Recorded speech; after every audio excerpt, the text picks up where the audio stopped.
Assalamualaikum warahmatullahi wabarakatuh.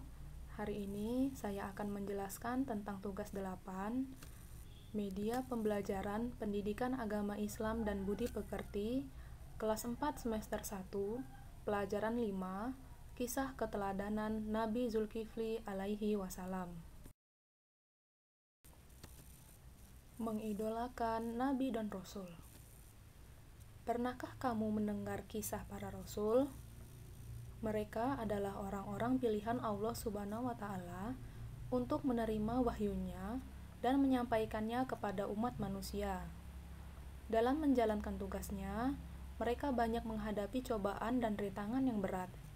Walaupun demikian, mereka selalu sabar menghadapinya. Dalam pelajaran kali ini, kita akan mempelajari kisah dan keteladanan Nabi Zulkifli alaihi wasallam. A. Kisah teladan Nabi Zulkifli alaihi wasallam. Nabi Zulkifli adalah putra dari Nabi Ayub alaihi wasallam dengan istrinya yang bernama Rahmah. Nama asli Nabi Zulkifli adalah Bishyr. Adapun nama Zulkifli diberikan karena kesanggupannya memegang janji. Zulkifli artinya orang yang memiliki kesanggupan. Sejak muda, Zulkifli dikenal sebagai orang yang soleh, sabar, dan memiliki ketakwaan yang tinggi.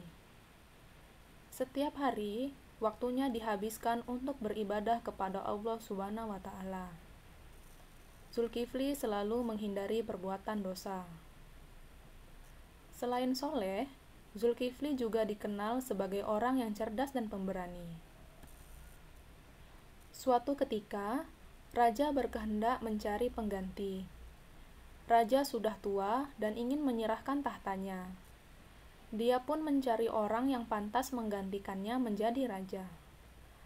Raja menetapkan 3 syarat untuk menjadi raja selanjutnya, yaitu sanggup puasa di siang hari, sholat malam setiap hari, dan memiliki sikap sabar. Semua rakyat tidak ada yang sanggup memenuhi syarat tersebut. Tiba-tiba, Zulkifli maju dan sanggup memenuhi ketiga syarat itu. Akhirnya, dia ditetapkan menjadi raja. Setelah menjadi raja, Nabi Zulkifli menepati janjinya. Setiap hari dia berpuasa. Setiap malam waktunya dihabiskan untuk sholat. Dan juga sangat sabar dan tidak pernah marah kepada rakyatnya. Iblis sangat jengkel dengan sikap Nabi Zulkifli. Iblis pun melakukan usaha untuk menguji kesabaran Nabi Zulkifli. Untuk memenuhi usahanya itu, iblis menjelma menjadi orang tua yang mengganggu waktu tidur Nabi Zulkifli. Suatu malam, ketika Nabi Zulkifli hendak tidur, datang seorang tua. Meskipun sudah larut, Nabi Zulkifli tetap menerimanya. Orang tua itu mengatakan bahwa semua barangnya dirampok. Nabi Zulkifli menyarankannya agar ia datang besok pagi. Saat pagi tiba, orang tua itu tidak datang menghadap. Hingga sore hari, Nabi Zulkifli tetap menunggu. Sewaktu hendak tidur, orang tua itu datang menghadap lagi. Nabi Zulkifli bertanya, "Mengapa engkau tidak menghadap tadi pagi?"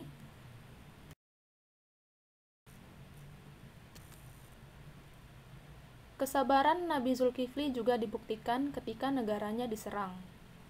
Tentara dan rakyat diperintahkan untuk maju ke medan perang. Namun, mereka tidak mau berperang karena takut mati. Mereka mau maju kalau Nabi Zulkifli menjamin bahwa mereka akan selamat dalam peperangan itu. Nabi Zulkifli tetap sabar menghadapi rakyatnya. Dia berdoa kepada Allah agar memberikan jaminan bahwa rakyatnya tidak mati dalam peperangan. Allah mengabulkan doa Nabi Zulkifli.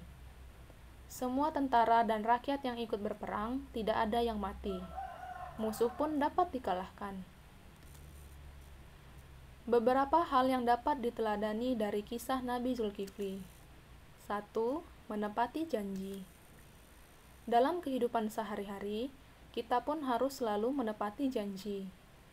Jika kita berjanji kepada siapapun, harus kita laksanakan. Orang yang mengingkari janji termasuk orang yang munafik dan kelak tempatnya di neraka.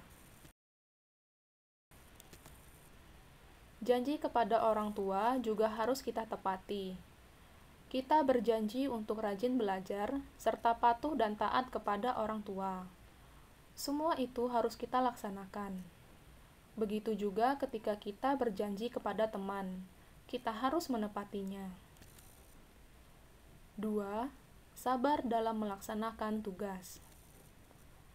Sabar artinya menahan diri dan tahan menghadapi cobaan, serta tidak tergesa-gesa berbuat sesuatu. Ketika belajar, kamu harus sabar. Belajarlah setiap malam dan kerjakan tugas yang telah diberikan, meskipun acara televisi sedang bagus.